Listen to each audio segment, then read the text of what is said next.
قربانی ایک اہم عبادت اور شعائر اسلام میں سے ہے۔ زمانہ جاہلیت میں بھی لوگ اہتمام سے قربانی کیا کرتے تھے، لیکن فرق یہ ہے کہ زمانہ جاہلیت میں یہ قربانی بتوں کے نام پر، غیر اللہ کے نام پر ہوا کرتی تھی۔ اسلام نے آ کر اسے صرف ایک وحدہ لا شریک اللہ کے لیے خاص کر دیا۔ اس کی اہمیت کا اندازہ اس بات سے لگایا جا سکتا ہے کہ نبی کریم صلی اللہ علیہ وسلم نے ہجرت کے بعد 10 سال تک مدینہ طیبہ میں قیام فرمایا اور آپ نے ہر سال بلا ناغہ قربانی کا اہتمام فرمایا۔ نبی کریم صلی اللہ علیہ وسلم نے قربانی کے خاص فضائل بیان فرمائے ہیں۔ حضرت زید بن ارقم رضی اللہ تعالیٰ عنہ کہتے ہیں کہ صحابہ کرام رضوان اللہ تعالیٰ علیہم اجمعین نے نبی کریم صلی اللہ علیہ وسلم سے پوچھا، ما هذه الاضاحی یا رسول اللہ کے نبی، یہ قربانی کیا چیز ہے؟ فرمایا، سنت ابیکم ابراہیم، تمہارے جد امجد ابراہیم علیہ السلام کی جاری کردہ سنت ہے۔ صحابہ کرام رضوان اللہ تعالیٰ علیہم اجمعین نے پوچھا، یا رسول اللہ وما لنا فیہا یا رسول اللہ، اس سے ہمیں کیا حاصل ہوگا؟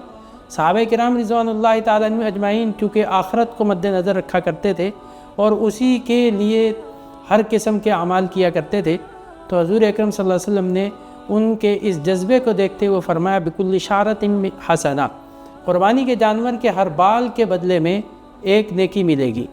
صحابہ کرام رضوان اللہ تعالیٰ علیہم اجمعین کا اشتیاق بڑھا۔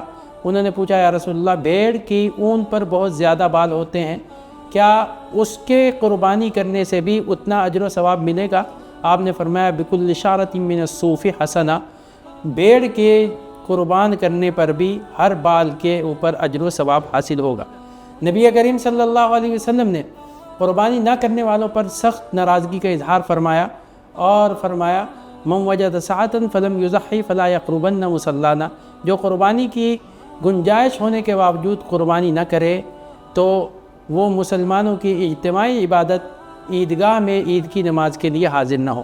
اس لیے مسلمانوں پر لازم ہے کہ وہ اہتمام کے ساتھ، خوش دلی کے ساتھ قربانی کا اہتمام کریں اور قربانی کے اس فریضے کو سر انجام دیں۔